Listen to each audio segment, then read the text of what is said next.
Kenapa sih kita harus hidup produktif, teman-teman semuanya? Ini sebenarnya ada sebuah eh, pertanyaan yang kemudian jawabannya itu mau saya share kepada teman-teman.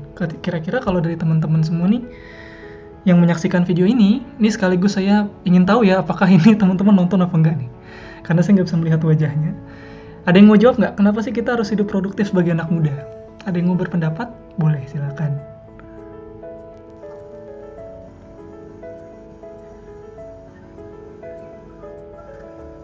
Kenapa kita harus hidup produktif? Ada yang mau berpendapat dulu? Ada. Boleh, ayo sekalian kita biar santai kan, ngobrol-ngobrol. Siapa mas? Maaf? Dari Jakarta. Iya silakan. Kenapa harus hidup produktif? Produktif. Karena kita cuma hidup satu kali ya. Nah, karena kita semua hidup satu kali, ya. Karena hidup satu kali ya. Kalau bahasa Inggrisnya kan ada YOLO ya. You only live once. Anda itu hidup satu kali, dan itu sebenarnya adalah esensi paling penting kenapa kita hidup produktif. Waktu terbatas, itu aja. Kenapa sih kita itu harus hidupnya produktif? Karena kita itu punya waktu terbatas. Waktu kita itu singkat, terbatas. Nah, pertanyaan saya nih, ada sebuah riset, saya pernah baca, ada sebuah riset yang menunjukkan bahwa rata-rata hidup manusia modern itu ternyata bisa dihitung. Rata-ratanya itu sebanyak, kalau saya tanya ke teman-teman, kalau saya kasih pertanyaan, kira-kira tahu nggak berapa waktu rata-rata yang dimiliki oleh orang modern selama hidupnya? Berapa tahun atau berapa hari? Tahu nggak berapa? Ada yang bisa menjawab? Atau bisa menebak? Kira-kira di masa orang modern ini, satu orang itu punya waktu hidup tuh kira-kira rata-rata berapa? 60 sampai 70. 60 sampai 70 apa nih? Hari? Minggu? Tahun. Tahun ya. 60 sampai 70 tahun kan? 60 sampai 70 tahun, bagus jawabannya. Itu juga kadang-kadang kita mengacu pada masa hidup Nabi Muhammad Sallallahu Alaihi Wasallam yang wafat di usia 63 tahun. Dan biasanya kan umatnya itu mengikuti ya siapa nabinya. Kalau Nabi Nuh dulu kan katanya panjang-panjang ya usianya. Usia Nabi Nuh itu berapa?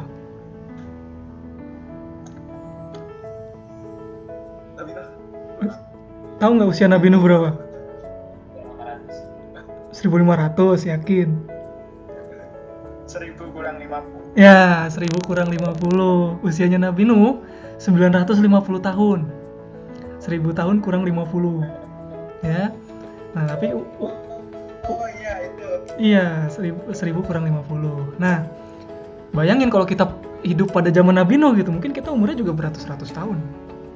Nah, itu tergantung masanya, dan semakin lama teman-teman semua, ternyata sejarah itu membuktikan bahwa hidup manusia itu semakin pendek. Jadi semakin modern itu justru hidupnya semakin pendek. Nah, termasuk Nabi Muhammad, nabi terakhir 63 tahun. Tadi ada yang menebak 60 sampai 70 tahun. Nah, riset terbaru membuktikan bahwa ketika ada orang dokter, saya lupa namanya, tapi nanti saya cari.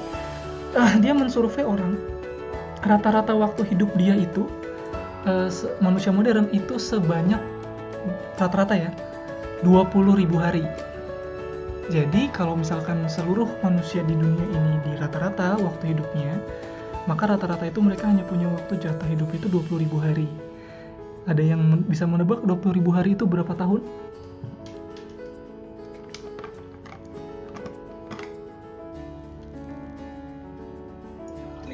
Tahunan. 50 tahunan, sekitar 55-an. Nah, pertanyaannya teman-teman semua, ketika kita sedang malas, ketika kita lagi mager, ketika kita tahu bahwa kita harus hidup produktif tapi kita lagi nggak produktif, maka ingatlah bahwa jatah hidup kita berdasarkan riset terkini itu dapat 20.000 tahun aja itu udah bagus. 20.000 tahun, 20.000 hari. Dapat 20.000 hari aja itu udah bagus. Dan sadar nggak, kita selama ini hidup itu sudah pakai waktu kita berapa hari? Ada yang pernah ngitung nggak sampai detik ini nih, teman-teman itu udah hidup di dunia itu berapa hari? Kalau misalkan jatahnya cuma 20.000, Berarti yang bisa dipakai itu tinggal berapa hari lagi? Ada yang udah ngitung belum? Opal berapa hari, Pal? Sekarang, Pal. Tanggal 24 insya Allah 19 tahun, jadi sekarang udah berapa hari ya? Nah, berapa hari, Pal? Berapa hari tuh? Tapi jatuhnya 20.000 hari. Berapa? Ada nggak? 7.000? 8.000? Sekitar 8.500. 8.500. Kalau kita misalnya asumsikan, nih kalau Allah baik ya sama kita, dikasih umur panjang 20.000 hari aja Allah kasih ke kita, itu opal waktunya 8.500 itu udah kepake. Jadi sisa berapa, Pal? Berapa hari lagi, Pal?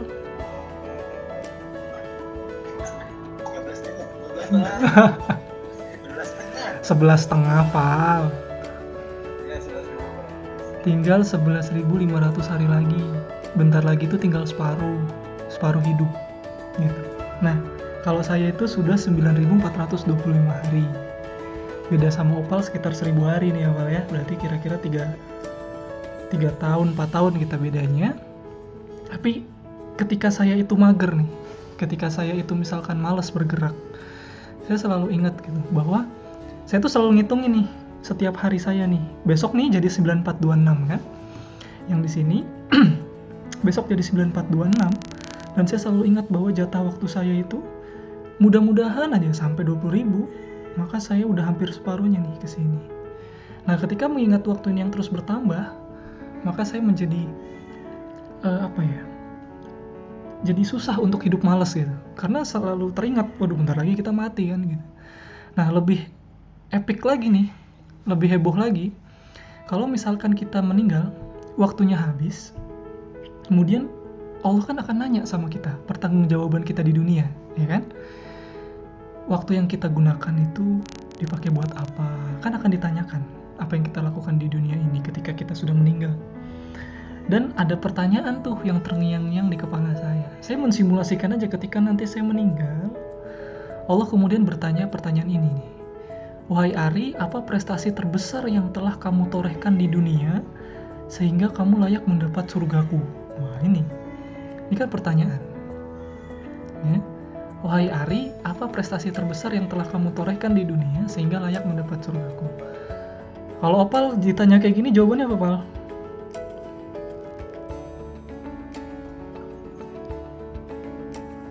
Apa ya? Waduh, udah ngapain, Pal?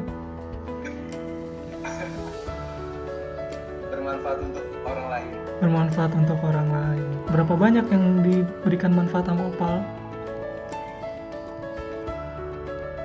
Kalau itu aku tidak menghitung kebaikan yang aku lakukan. Wah, Banyak nyusahin. lebih banyak nyusahinnya kan? Nah, apakah kebaikan yang kita lakukan itu sudah layak belum membuat kita dapat surganya Allah?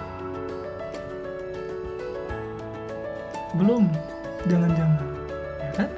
Ketika kita menjawab prestasi terbesar aja kita wallahu alam ya. Nabi aja, Nabi Muhammad tuh yang dipastikan masuk surga, bisa kita belajar dari beliau. Beliau adalah orang yang sholat tahajudnya itu paling produktif, yang paling sering, paling rajin. Sementara nih umat-umatnya dapat jaminan surga juga enggak, tapi tahajudnya susah, subuhnya susah. Dan alhamdulillah kalau teman-teman di pondok programmer dan di coder kan pasti udah ini ya, ada program ya, tahajud bersama. Tapi nggak tahu deh apakah ada yang males atau enggak gitu kan. Yang lainnya tahajud, dia tidur. Misalkan subuh berjamaah bareng. Nah itu penting tuh, bersyukur tuh dapat tempat yang kayak begitu, karena nggak setiap anak muda tuh dapat kayak begitu. Nah, sementara kita yang kadang-kadang belum dijamin masuk surga, kita malas-malasan dalam berkarya. Jadi ini nih, kalau teman-teman mau, silakan di-capture pertanyaannya, tempel di kamar. Kalau misalnya bangun tidur, pagi-pagi, udah lihat aja ini. Harinya diganti nama masing-masing. Terus kemudian tanyakan pada diri sendiri, apa prestasi terbesar yang telah kamu torehkan di dunia sehingga layak mendapat surganya Allah? Maka jadikan hari itu adalah hari terbaikmu. Jadikan hari ini hari terbaik kita untuk menghasilkan karya yang terbaik. Gitu. Nah, hari ini saya akan share tentang bagaimana kita menjadi produktif, menunjang teman-teman agar bisa berkarya dengan lebih baik lagi. Nah, kemudian ketika teman-teman mendapat pertanyaan ini, langsung termotivasi gitu. Wah, gue jadi pengen nih hidup lebih produktif. Wah, gue jadi pengen nih hidup lebih baik lagi, memanage waktu dengan lebih baik. Namun sayangnya di masa modern ini, hidup produktif itu nggak gampang. Ada 3 tantangan utama yang menyebabkan orang itu hidupnya nggak produktif. Yang pertama, di masa modern akan semakin banyak orang-orang itu, bukannya zaman semakin canggih kan harusnya semakin mudah ya. Tapi zaman semakin canggih, yang ada itu mereka akan semakin kewalahan karena banyak sekali pekerjaan yang menumpuk, yang terus-menerus masuk, tapi kemudian pekerjaan yang satu belum selesai, pekerjaan yang lainnya udah masuk, akhirnya kita tuh merasa rumit, akhirnya kita tuh merasa kewalahan.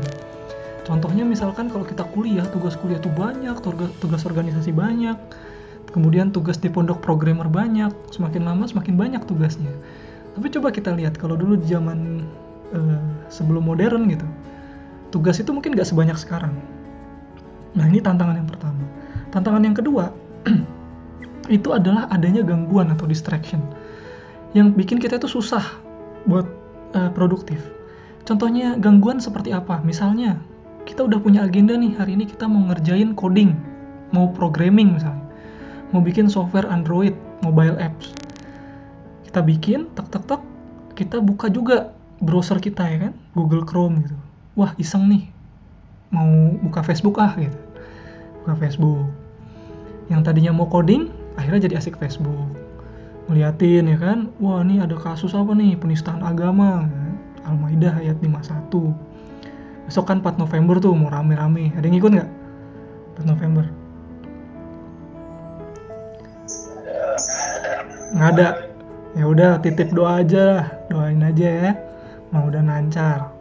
Nah, misalnya kita kepo-kepo kan, mungkin yang dulu punya mantan gitu, ngeliatin lagi timeline mantannya, nggak ada yang tahu. Nah, itu membuat kita jadi terganggu tuh. Semakin modern zaman, internet ada, makin terganggu. Belum kalau misalkan buka WhatsApp yang ada di web gitu kan, web WhatsApp, wah itu ada gangguan lagi. Iseng mau ngecek email, kemudian mau ngecek Line, buat yang suka Instagram, ngecek Instagram, pet, dan sebagainya. Terus ada distraction itu nggak cuma dalam bentuk teknologi, tapi juga bisa dalam bentuk manusia. Jadi kita misalkan lagi punya agenda, misalkan saya nih lagi kerja, tiba-tiba Opal datang, Opal gangguin saya. Kak, gue mau curhat nih. Wah, itu juga distraction sebenarnya. Gitu. Jadi gangguan itu nggak cuma teknologi, tapi bisa juga manusia. Yang ketiga itu kelelahan. Jadi problem manusia modern itu sekarang karena mereka itu makanan itu lebih cepet ya, biasanya fast food gitu kan, lebih suka makanan fast food, gizi nggak dijaga, terus kemudian kerjanya duduk doang. Oh, teman-teman di sana ada olahraga nggak? Ada ya? Hah? Ada? Ada ya, alhamdulillah. Karena kan kalau programmer biasanya kalau nggak ada olahraga duduk doang kerjaannya, itu bahaya. Jadi nanti kita akan share bagaimana caranya untuk bisa mengatasi 3 gangguan ini. Oleh karena itu, karena ada 3 gangguan ini, maka saya membuat sebuah formula yang tadi saya terapkan sehingga memberikan dampak bagi saya. Formulanya itu, yang tadi ya, tantangan nomor 1, kewalahan, suatu kondisi di mana kita memiliki banyak sekali pekerjaan. Saya skip aja, nih tantangan yang kedua. Suatu kondisi di mana tiba-tiba dia mengalihkan perhatian kita dari pekerjaan atau agenda utama yang sedang kita kerjakan. Dan tantangan yang ketiga itu kelelahan ya. Suatu kondisi di mana kita memiliki ketahanan tubuh yang lemah sehingga tidak mampu bekerja dalam waktu yang lama. Nah, oleh karena itu saya kemudian membuat sebuah konsep namanya roda produktivitas untuk bagaimana kita itu bisa menjadi pribadi yang lebih produktif. Ternyata intinya untuk menjadi seorang pribadi yang produktif itu cukup menguasai 3 hal. Yang pertama itu adalah manajemen prioritas. Jadi kita itu cukup bisa menguasai prioritas. Mana yang harus kita kerjakan lebih dahulu, mana yang bisa kita tunda. Kemudian yang kedua, kita juga harus menguasai yang namanya manajemen fokus. Bagaimana kita itu mengerjakan suatu hal yang penting, tapi fokus kita tuh 100%. Nah, itu kita harus menguasai skill itu, namanya manajemen fokus. Dan yang ketiga adalah manajemen energi. Bagaimana kita membuat stamina kita, tubuh kita itu lebih kuat sehingga kita itu gak gampang capek, gak gampang sakit. Karena kalau orang capek, orang sakit, mau bagaimanapun dia produktif, ketika dia sakit itu akan buruk untuk produktivitas hidupnya dia. Nah ini namanya roda, nggak kayak roda sih, tapi anggaplah seperti roda ya, jadi berputar gitu. Ini jadi ada 3, manajemen prioritas, kemudian manajemen fokus, dan manajemen energi. Di Productive Me Academy Online, saya fokus membahas 3 ini. Jadi bagaimana caranya agar kita manajemen prioritasnya lebih baik, manajemen fokusnya lebih baik, manajemen energinya lebih baik. Dan kita akan bahas dari yang pertama, manajemen prioritas. Saya akan share satu teknik tentang bagaimana mengatur prioritas kegiatan dengan tepat. Jadi teman-teman pasti saya yakin punya banyak kegiatan. Pertanyaannya, manajemen prioritas itu adalah bagaimana caranya kita bisa mengatur mana yang kemudian kita eksekusi lebih dulu, mana yang bisa kita tunda. Nah, ini ada ciri utama orang yang menguasai manajemen prioritas. Jadi saya mau kasih tahu dulu nih, apa sih ciri utama orang yang manajemen prioritasnya sudah baik.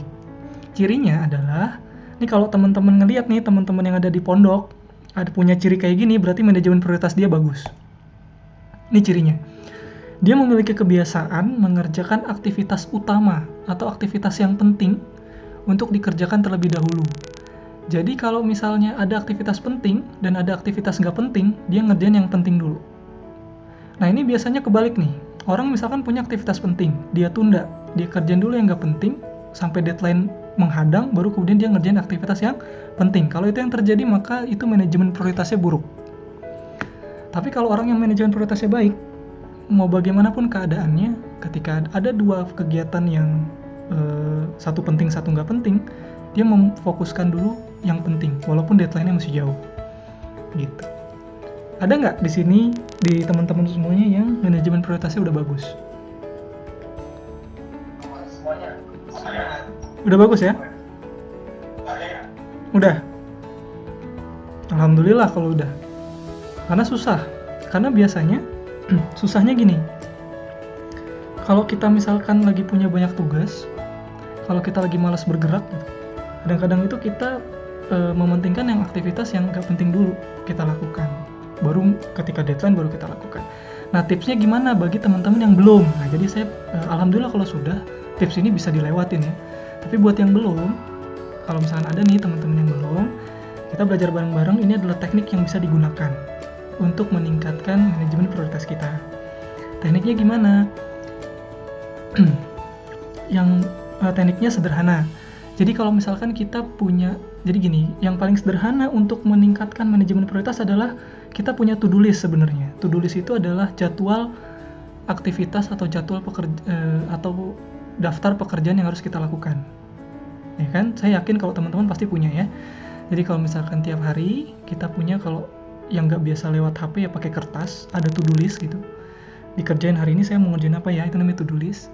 Kalau saya biasa pakai aplikasi di handphone namanya Wunderlist. Ada yang pakai Wunderlist, tapi mungkin ada juga pakai yang lain ya. Ada yang pakai Wunderlist, ada yang pakai Trello, ada yang pakai Slack, macam-macam. Tapi itu biasanya untuk to-do list kita. Nah, to-do list kita kan ada banyak. Nah, to-do list itu kemudian dikelompokkan menjadi 5 kategori. Yang pertama adalah kategori must do. Must do itu adalah pekerjaan yang harus selesai hari itu. Kalau misalkan kita punya pekerjaan yang harus selesai hari itu, maka kita prioritaskan untuk dikerjakan terlebih dahulu. Contoh misalnya teman-teman punya program 1 hari 1 juz, ODOJ. Setiap hari kan harus selesai ya, ODOJ. Kalau nggak ODOJ denda misalnya. Ya udah, kalau misalkan habis subuh selesaikan dulu ODOJ-nya, baru kemudian kita beraktivitas yang lain. Itu namanya must do. Itu prinsip simpelnya begitu. Kemudian kalau must do kita sudah selesai semua, hal-hal yang harus kita kerjakan di hari itu sudah selesai semua, kita kelompokkan ke yang kedua. Yang kedua itu adalah aktivitas yang berkaitan dengan life goals kita. Jadi kita punya target apa, kita punya proyek apa, kita punya impian apa, maka kemudian kita kerjakan aktivitas-aktivitas yang bisa mendekatkan kita pada pencapaian impian itu atau pada selesainya proyek itu. Jadi kalau semua yang must do itu sudah selesai, yang deadline-nya hari itu sudah selesai, kita bergerak ke aktivitas yang life goals atau project. Jadi teman-teman ada project nih bikin aplikasi. Emang sih deadline-nya 1 bulan lagi gitu. tapi deadline 1 bulan lagi bukan berarti harus dikerjain 3 hari sebelumnya gitu kan. Kalau semuanya sudah selesai, langsung kita pindah ke project pengerjaan software atau website misalnya kita punya project itu. Kemudian life goals. Kalau misalkan semua aktivitas life goals sudah selesai, kita bisa berpindah ke aktivitas untuk membantu orang lain atau helping people. Ini sebenarnya 2 sama 3 tuh bisa ditukar-tukar, terserah. Tergantung prioritas teman-teman. Bisa juga sama pentingnya juga bisa. 1, 2, 2 helping people juga penting ya. Untuk menyeimbangkan diri kita. Biar nggak jadi orang yang egois dan bisa jadi orang yang peduli. Kalau udah bantuin orang nih, helping people di sini maksudnya misalkan ada orang minta bantuan kita. Pal, saya mau bikin website nih Pal. Misalkan saya mau minta bantuan sama Opal gitu. Terus Opal bilang, oh ya kak, nanti saya bikinin. Nah, dia misalkan udah nih, masdunya udah selesai, life goals-nya udah selesai. Terus dia keinget, oh iya saya kan diminta bantuan sama Kak Ari buat bikinin website. Oke, saya bikinin, itu namanya helping people. Jadi kalau life goal kita udah selesai, kita ke helping people. Sudah helping people, selanjutnya adalah learning. Udah semua nih, masdu udah, life goals udah, helping people udah. Oke, selanjutnya kita isi waktu kita untuk belajar atau upgrading diri kita. Ini 2, 3, 4. Ini ya, kalau misalkan di blok nih 2, 3, 4. Ini urutannya bisa dibalik-balik nih, sesuai dengan prioritas teman-teman masing-masing. Karena ini sebenarnya penting juga semuanya nih. Life goals penting, helping people penting, learning penting. Jadi 2, 3, 4 ini nggak baku, ya terserah teman-teman ya. Baru setelah yang 4 ini selesai, kita pindah ke free activity atau aktivitas bebas. Main, ya buat yang mau nge-PES atau mau ngedota misalnya di sana. Pengen ngedota, boleh ngedota dulu. Nggak tahu, ada yang suka main Dota nggak di situ? Ada. Oh banyak ya. Itu kalau programmer nggak ngedota tuh kan kayaknya nggak afdol ya, gitu kan? Nah jadi baru ngedotanya tuh yang kelima gitu. Nah yang sering kali membuat kita tidak bagus manajemen prioritasnya adalah misalkan masdunya udah nih, loncat langsung ke free activity. Udah selesai nih semua masdu. Ini sementara kita punya tanggungan ini nih, life goals, helping people, dan learning. Ini yang biasanya suka ditunda nih, yang deadline-nya bukan hari ini, kita tunda sampai deadline-nya menjelang gitu ya.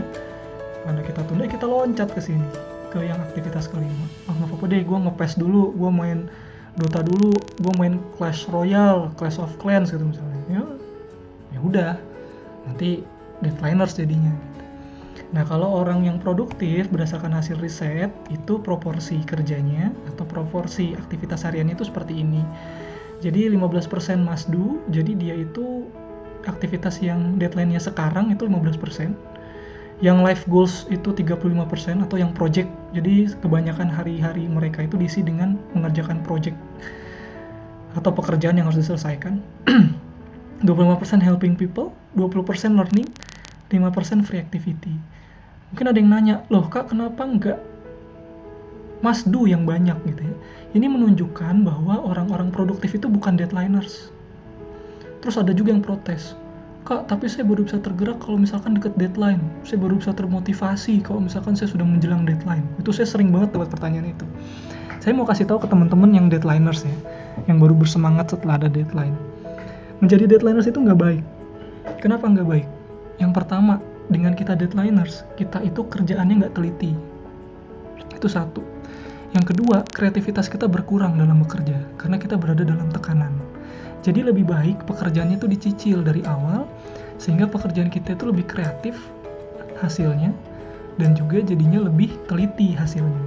Gitu. Jadi kalau misalkan kenapa dicicil di awal, itu memberikan kesempatan pada kita untuk memastikan apa yang kita kerjakan itu hasilnya lebih perfect, dan apa yang kita idekan atau kreativitas kita tuh lebih lancar ngalirnya ketika kita masih jauh-jauh hari.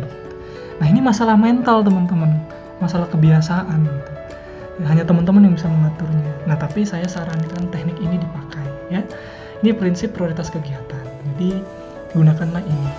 Nah untuk mempermudah, kalau teman-teman nanti ikut di program Productive Me Academy online itu, saya menyediakan worksheet namanya Productive Me Planner. Nah, tapi saya kasih tahu ke teman-teman aja nih, silakan di capture ya, nanti bikin sendiri aja gitu.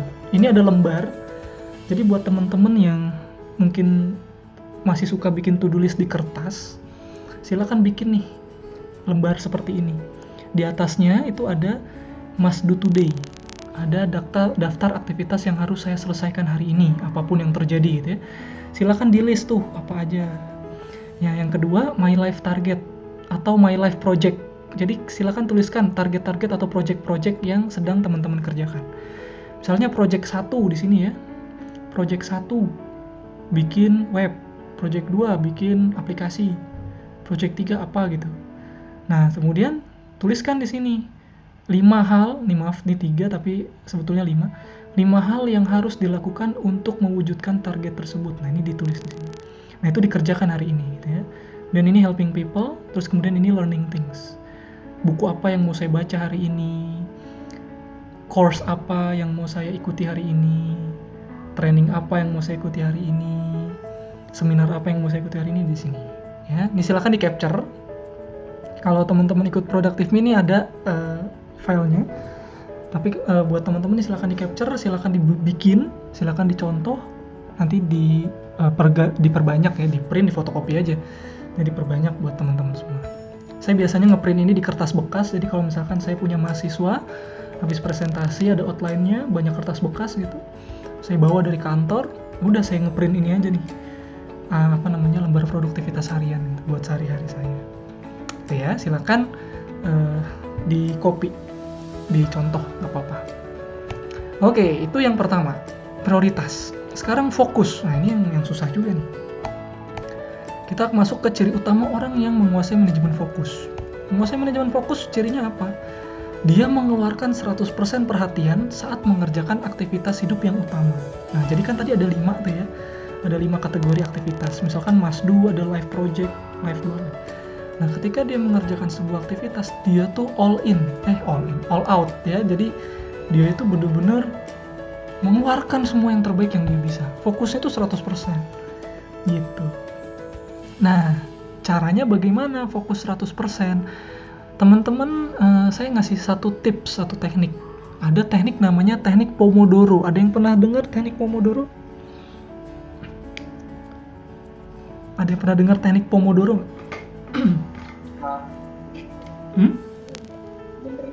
Belum pernah Pomodoro? Teknik Pomodoro tuh gini. Kamu ngebagi-bagi waktu per 25 menit untuk fokus mengerjakan aktivitas utama. Contoh, kamu lagi punya tugas coding, lagi pengen programming sesuatu gitu ya. Blok waktu kamu 25 menit khusus untuk coding doang. Nggak ada, kalau butuh internet, hanya khusus internet untuk browsing tentang coding itu. Nggak boleh Facebookan, nggak boleh WhatsAppan, nggak boleh buka email. Pokoknya bener-bener selama 25 menit itu kamu fokus untuk coding. Nah, setelah 25 menit selesai, baru kamu spare waktu 10 menit untuk istirahat. Nah, waktu istirahat itu 10 menit boleh kamu pakai buat makan cemilan, boleh kamu pakai buat stretching kalau pegel badannya, boleh kamu pakai buat Facebookan, browsing, silakan. 10 menit waktu bebas. Kalau udah 10 menit, masuk lagi ke blok waktu yang kedua, 25 menit lagi. 25 menit lagi fokus lagi. Setelah 25 menit fokus, 10 menit istirahat. Kemudian setelah 10 menit istirahat, 25 menit lagi. Sampai kemudian kalau sudah waktunya 2 jam misalnya, kalau di total sudah 2 jam, kamu boleh istirahatnya panjang. Silakan diselingi dengan istirahat makan siang, sholat zuhur. Nah, nanti dari waktu zuhur ke asar pakai teknik itu lagi. 25 menit, 10 menit, 20 menit, 10 menit, dan sebagainya. Itu namanya Pomodoro Teknik. Softwarenya ada di Play Store, download aja, namanya Tomato Timer. Waktu tomat. Agak aneh sih emang namanya ya. Tomato Timer namanya. Nah, itu Tomato Timer bisa dijadiin kayak semacam stopwatch atau timer kita. Jadi nanti kita diingetin kalau udah 25 menit kita harus berhenti gitu. Istirahat gitu. Ya, nanti bisa dipakai. Nah, itu untuk meningkatkan 100% fokus. 1, pakai Pomodoro. Nah, yang kedua, kemudian ada yang mau tanya nih misalnya, Kak, tapi saya kecanduan sama teknologi nih. Saya susah kalau misalkan harus membatasi diri saya dengan browsing gitu ya. Saya nggak bisa lepas dari HP saya pengennya lihat HP saya terus gitu. WhatsApp dan sebagainya. Oke, kalau misalkan seperti itu, maka ini teknik untuk mengatur pemanfaatan teknologi. Prinsipnya gini, jangan sampai kita diperbudak sama handphone kita. Tapi handphone kita itulah budak kita gitu. Jadi jangan kebalik ya. Gunakanlah atau gini, aturlah penggunaan handphone kita sesuai dengan yang kita mau. Bukan justru kita yang diatur oleh handphone kita. Itu prinsipnya. Jadi maksudnya gimana? Kalau misalkan kita jadi tuan atas handphone kita, maka kitalah yang menetapkan kapan waktunya kita buka handphone. Tapi kalau kita yang diperbudak sama smartphone kita, maka setiap smartphone kita bunyi, kita sesibuk apapun, kita lagi ngerjain apapun, kita pasti buka handphone kita. Kita yang nurutin handphone. Nah, itu kurang bagus gitu ya. Jadi sebaiknya kita yang mengatur si handphone kita. Oleh karena itu, nih teknik mengatur pemanfaatan teknologi. Bagaimana menjadi tuan atas smartphone diri kita sendiri. Yang satu adalah kita menggunakan rekening waktu. Rekening waktu itu maksudnya apa? Ya kayak saldo bank aja. Rekening waktu itu membuat batasan waktu, layaknya saldo rekening, berapa lama boleh menggunakan teknologi dalam sehari. Dan kalau bisa dijadwal, misalnya saya akan membuka email saya dan saya akan membalas pesan email saya cuma pagi pada saat habis subuh atau jam 7 misalnya. Jam 7 pagi setelah saya sarapan, kemudian siang pada saat istirahat makan siang, dan sore pada saat habis asar. Ya udah, itu namanya kita mengatur pemanfaatan teknologi. Teknologi itu yang nurut sama kita. Ini jadwal gue buat buka email dan balas email gitu ya. Nah, ini namanya membuat rekening waktu. Terus bisa juga kita tetapkan gini, oke, gue hanya mengizinkan diri gue atau aku hanya mengizinkan diriku untuk membuka handphone 1 jam sehari misalnya. Jadi ngelihat handphone tuh cuma 1 jam aja, nggak boleh lebih dari itu. Nah, itu namanya rekening waktu. Semakin banyak berarti semakin tipis, dan kalau udah 1 jam nggak boleh buka handphone lagi. Nah, itu cara untuk agar kita fokus dan bisa memanfaatkan teknologi. Tapi waktunya bisa disesuaikan kok, bisa 1 jam, 2 jam terserah ya. Kemudian apalagi nih, teknik mengatur pemanfaatan teknologi nomor 2, yaitu membuat anti-list. Kalau tadi kan kita sebelumnya bikin to-do list ya, kalau sekarang tuh anti-list. Anti-list tuh list yang tidak boleh dilakukan, jadi kebalikan.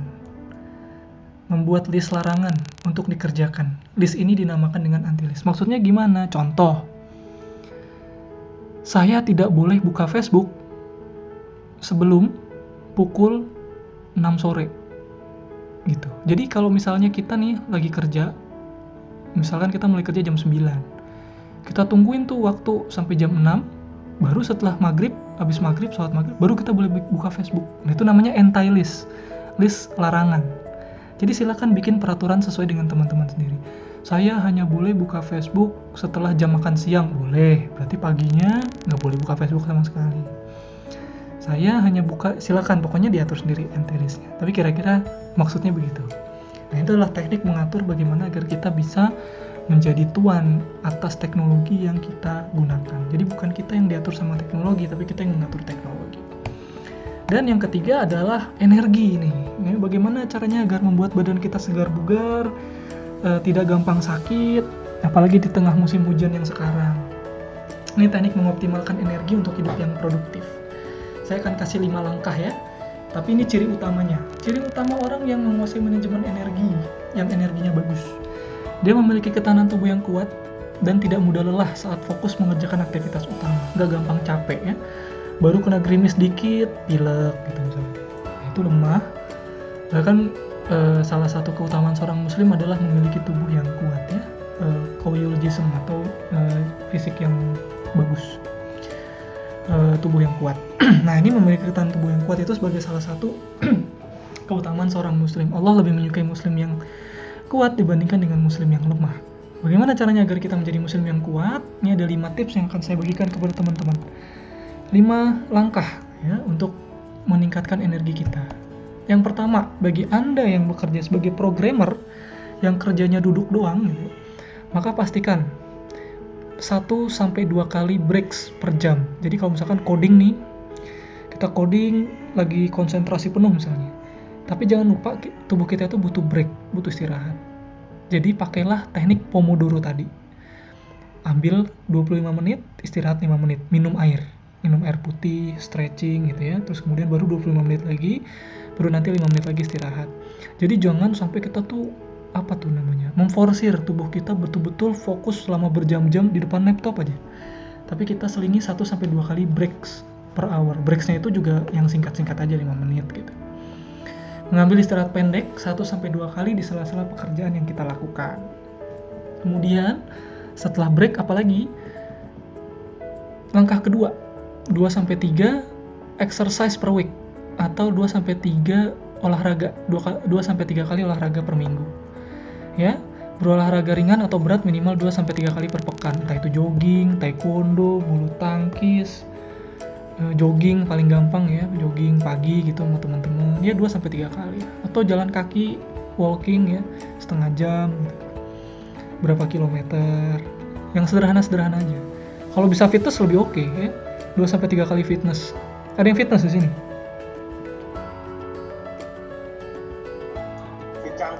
Oh, becangkul ya. Ya ada fitness gitu boleh juga 2-3 kali fitness. Lumayan memperbesar otot kan. Kalau orang gitu ya. Ada orang nih melanggar syariat Islam misalnya. Kita mau nahi mungkar gitu. Kan enak kalau badan kita gede ya kan. Kalau nahi mungkar badan kita kecil kan orang susah takutnya sama kita gitu ya. Nah, jadi bisa fitness juga tuh. Nah, saya juga ada tips juga sih bagaimana kalau misalkan kita nggak sempat fitness. Ada di handphone kita itu namanya, jadi teman-teman tuh bisa fitness dari rumah pakai gerakan-gerakan dasar fitness. Nama aplikasinya silakan catat ya di Android nih, ada nih, nanti di Play Store download aja gratis. 30 Day Fitness Challenge nama aplikasinya. 30 Days Fitness Challenge. Nah itu teman-teman di challenge tuh 30 hari buat fitness. Gerakan-gerakannya silakan dipilih sendiri. Pokoknya 30 hari. Nah kalau itu konsisten tuh 2 bulan. Misalkan 2 bulan milih pemekaran otot lengan misalnya. Tuh otot lengannya mekar. Cobain aja. Dan enaknya tuh gratis ya. Jadi silakan download 30 Days Fitness Challenge. Kemudian langkah ketiga, 3-4 kali makan per hari. Loh kok banyak banget makannya? 4 kali, iya 4 kali tapi porsinya dikit-dikit. Biasanya kan kita kalau mahasiswa gitu ya, asupan makan itu nggak dijaga. Jadi misalnya gini, wah kita nggak sarapan nih, kita buru-buru misalkan ada kelas pagi, mahasiswa misalnya. Ada kelas pagi, kita baru bangun, subuh, terus kemudian kita ketiduran, ada kelas pagi, langsung kita ke kelas. Kan nggak sarapan tuh. Nah akhirnya muncullah istilah yang namanya brunch. Brunch itu adalah breakfast dicampur lunch. Dia makan jam 11. Makan jam 11 karena breakfast campur lunch. Itu makanannya banyak banget segunung. Nasinya. Nasinya banyak, lauknya banyak. Dan dia sehari cuma makan 1-2 kali. Tapi sekali makan itu banyak. Nah itu kurang sehat sebenarnya. Yang sehat itu 3-4 kali makan. Tapi 3-4 kali makan itu dikit-dikit makannya. Biar dicerna dulu sama tubuh, dipakai energinya sama tubuh, kemudian baru diasup lagi. Kalau misalkan langsung banyak, takutnya kebanyakan diasup tubuh, sehingga kita itu tidak menggunakan dengan optimal, tidak terserap dengan optimal, yang terjadi adalah penumpukan. Kalau kebanyakan makan nasi, pasti terjadi yang namanya diabetes. Itu biasanya penyakit yang banyak dialami oleh orang-orang yang makan nasi dan gulanya itu banyak. Pasti diabetes. Nah itu jadi hati-hati. Oke, 3-4 kali makan, 4-5 liter air per hari. Nah ini kebiasaan yang penting juga. Hidup sehat gak perlu repot-repot. 4-5 liter air per hari aja.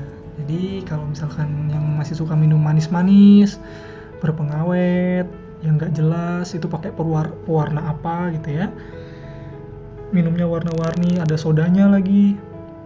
Mulai ganti minuman dengan air mineral saja. 4-5 liter air per hari. Ini kalau ini diterapin aja setiap hari. Dan nggak usah minum yang macam-macam ya. Jadi kurangin tuh yang gula-gula, yang sweet. Yang sweet tuh kurangin. Ini badan itu staminanya akan meningkat nih. Padahal cuma minum air putih doang. Kenapa? Karena tubuh kita itu memang disusunkan sebagian besar dari air. Bukan dari kopi, bukan dari teh, tapi air. Nah ini air ini akan sangat membantu kita menggantikan cairan tubuh yang ada dalam tubuh yang hilang. Cairan tubuh yang hilang. Yang kelima, 5-6 jam tidur ya per hari. Ini saya yakin di Pondok Programmer dan Coder sih programnya udah bagus. Tidur cukup, bahkan ada tidur siang juga ya. Yang bisa meningkatkan kreativitas itu juga penting. Sebelum zuhur gitu kan, 1 jam atau setengah jam kita bisa gunakan untuk tidur. Tapi pastikan 5-6 jam tidur per hari. Waktu tidur terbaik itu sebenarnya sebelum jam 12, sebelum jam 11 kalau bisa. Tapi kalau semaksimal mungkin jam 11 tidur gitu ya, jam 3 bangun. Itu udah yang paling bagus tuh. Kalau Nabi kan biasanya habis Isya lah. Kalau Nabi itu jam 9, jam 10 tidur, jam 2, jam 3 bangun. Terus kemudian habis sholat duha biasanya tidur. Nah itu saya yakin teman-teman udah tahu yang ini. Jadi nggak usah dibahas lebih dalam. Nah ini tips hidup bertumbuh terakhir, tips terakhir. Bagaimana caranya agar kita bisa lebih produktif? Bikin jurnal evaluasi. Jurnal evaluasi itu kita kayak punya diary atau kita punya notes. Yang isinya apa? Isinya tuh adalah pembelajaran sehari-hari. Hari ini tuh saya belajar apa? Hari ini tuh kurangnya saya apa? Hari ini tuh hal yang bisa saya perbaiki untuk hidup saya tuh apa? Nah itu dituliskan di jurnal evaluasi. Beli sebuah buku gitu, atau bisa pakai Evernote ya kan? Kalau teman-teman yang programmer pakai Evernote, pakai OneNote, dan note-note yang lain, tuliskan tuh setiap hari. Apa aja tuh pembelajaran? Oh hari ini saya belajar macam-macam. Nih kayak misalnya teman-teman belajar Productive Me Academy ini, tuliskan saya hari ini belajar ini. Terus evaluasi diri sendiri. Mana yang belum saya terapkan? Nah itu jadi ide tuh. Oh hari esok harus saya terapkan. Gitu. Dan ide-ide sederhana untuk memperbaiki diri kita. Tipsnya lakukan di setiap akhir hari. Jadi lakukan sebelum kita tidur. Jadi kalau kita mau tidur, maka buat jurnal evaluasi, kita bikin catatan hariannya, terus kemudian nanti kita kemudian bisa melihat kita tuh sebenarnya mana sih yang harus kita perbaiki. Kita punya catatannya, kita nggak lupa gitu. Kita bisa buka-buka lagi, saya harus memperbaiki di mana, apa yang harus saya perbaiki, pembelajaran apa yang sudah saya dapat. Diary itu penting. Lebih bagus lagi kalau teman-teman mungkin punya blog gitu ya, jadikan blog itu sebagai sarana atau jurnal evaluasi teman-teman boleh gitu, nggak perlu harus yang pakai buku ya, tertulis atau kertas. Pakai blog, bikin blogspot, WordPress, silakan. Jadikan itu sebagai jurnal evaluasi harian kita. Hari ini teman-teman belajar Productive Me Academy, share di blog, ya kan? Share di WhatsApp dari hasil notes teman-teman. Share di Facebook, bikin jurnalnya lewat Facebook gitu misalnya. Facebook jadi jurnal harian kita, boleh, silakan. Kan Facebook ada notes-nya juga kan, boleh. Silakan. Senangnya teman-teman mau kemana. Oke itu aja, kayaknya nggak terlalu lama. Nanti akan kita bahas lagi dengan diskusi.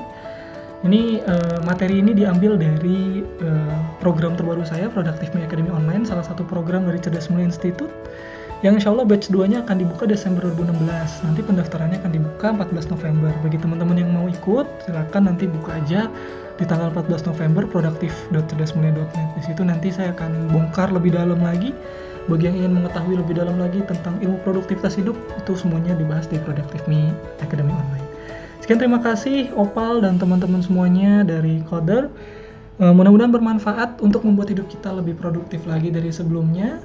Materi saya cukup sekian, nanti kita lanjutkan mungkin di sesi tanya jawab. Sekian, terima kasih. Assalamualaikum warahmatullahi wabarakatuh.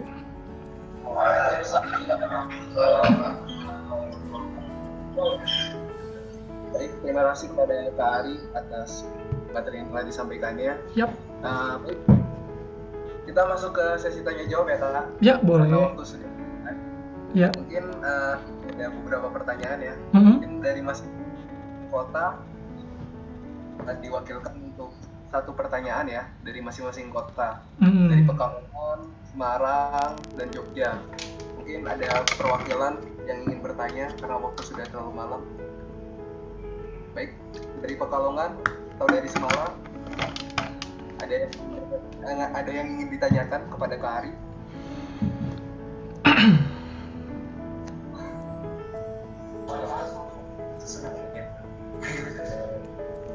Ada? Assalamualaikum warahmatullahi wabarakatuh. Waalaikumsalam warahmatullahi wabarakatuh. Saya Adi Kak, Ya. dari Pekalongan. Waduh, luar biasa Pekalongannya. Silakan Mas. Tadi kan di prinsip prioritas kegiatan Hmm? itu yang tentang pertama Mas Du ya. Ya, Kemudian yang kedua Life life Goals. goals. Itu kita itu aku membedakan apa ya? Masih belum terlalu membedakan mana yang Mas Du sama Life Goals. Hmm. Itu Membedakannya gimana? mana? Oke, Masdu itu yang deadline-nya hari ini. Masdu itu adalah aktivitas yang deadline-nya hari ini. Sementara untuk life goals yang deadline-nya itu bukan hari ini. Jadi kenapa di situ namanya Masdu harus dikerjakan atau harus diselesaikan karena memang deadline-nya adalah hari ini. Jadi kalau misalkan Masnya punya deadline-nya itu hari ini, pekerjaan itu masuknya Masdu. Nah, setelah semua aktivitas yang deadline-nya hari ini diselesaikan, maka pindah ke life goals atau life project. Misalkan punya project coding, tapi deadline-nya masih bulan depan. Nggak apa-apa, dikerjakan juga. Gitu. Nah, itu bedanya life goals dengan Masdu, Mas. Ya. Gimana? Sudah menjawab? Ya, oke. Terima kasih. Oke, terima kasih. Baik, terima kasih Mas Adi. Mungkin dari Semarang ada yang ingin di perwakilannya.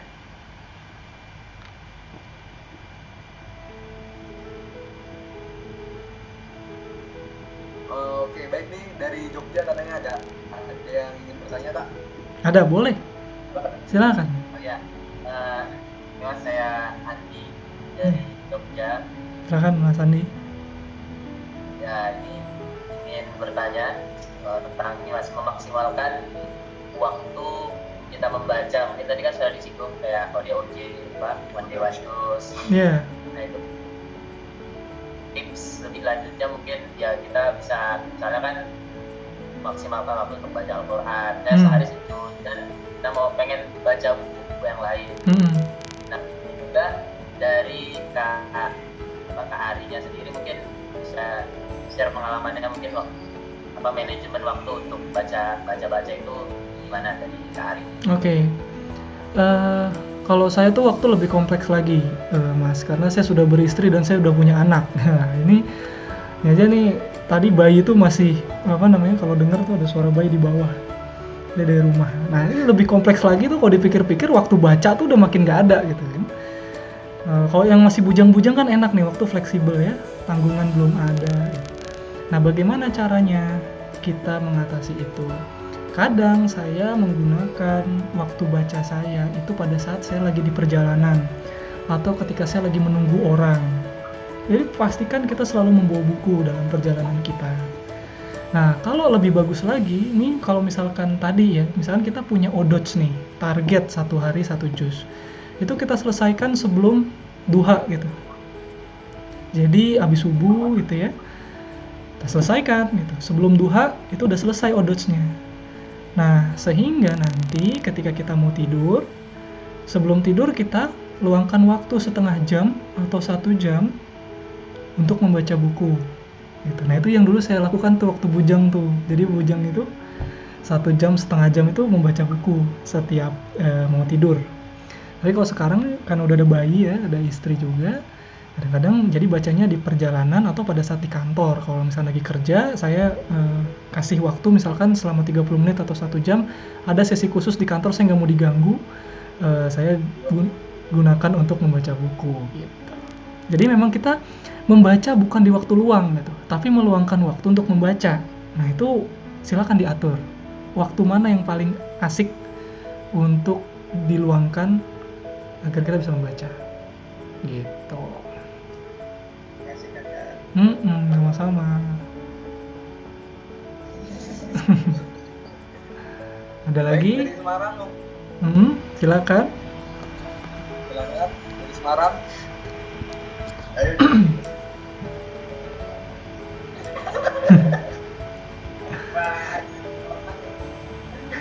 Ada?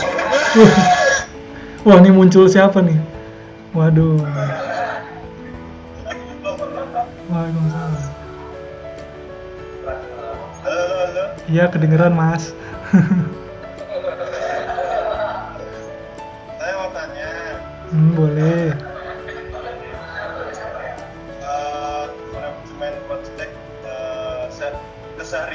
Hmm. Misalnya saya punya 3 project, Hmm. terus di pondok tuh juga ada kegiatan. Hmm. Nah, di 2 project ini, yang satunya masih lama, jadi rada diundur. Hmm. Oke. Yang 2 ini, tiap harinya kita harus update ke klien. Hmm.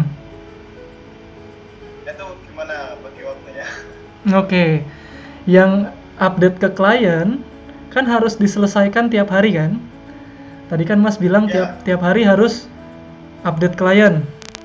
Nah, kalau tiap hari berarti Ya. kan deadline-nya setiap hari, harus hari itu juga kita lakukan. Maka Ya. itu masuk ke dalam kategori must do. Itu harus diselesaikan dulu sebelum beralih ke live project yang lain.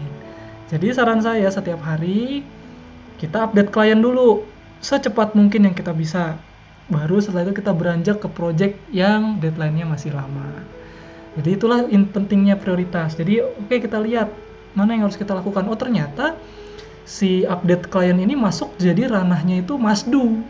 Jatuhnya nomor 1. Harus nomor 1 duluan yang dikerjakan.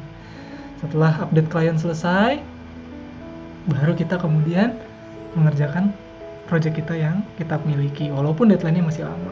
Gitu. Oke. Ya. Udah? Terjawab? Oke, terima kasih. Siap.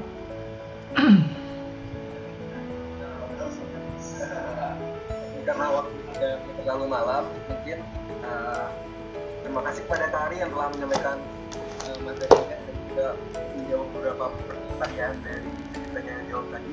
Mungkin dari apa yang telah kita peroleh hari ini bisa kita terapkan dalam kehidupan kita sehari-hari, mulai dari besok.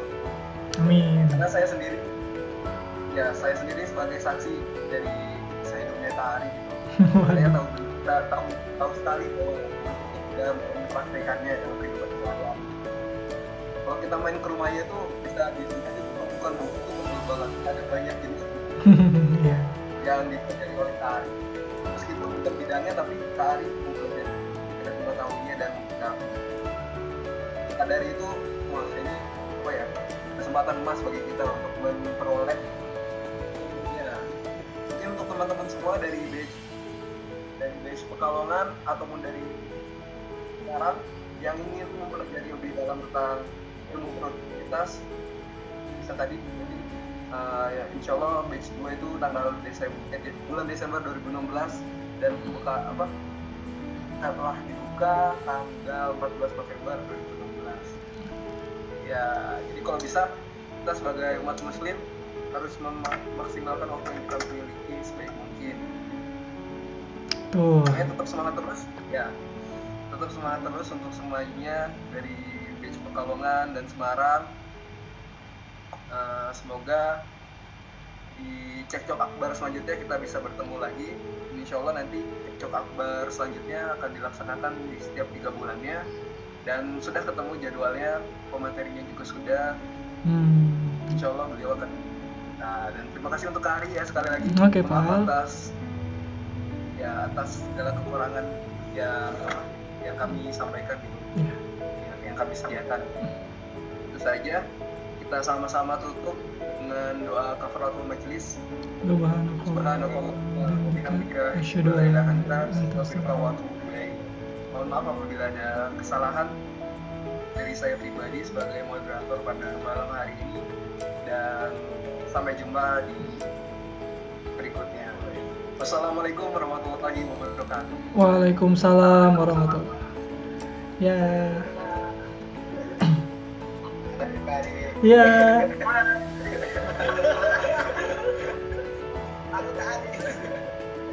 Oh iya, satu lagi ada. Kalau mau buku ada di website saya adirahmon.net tuh ada ebook free, Simply Produktif. Silakan download aja.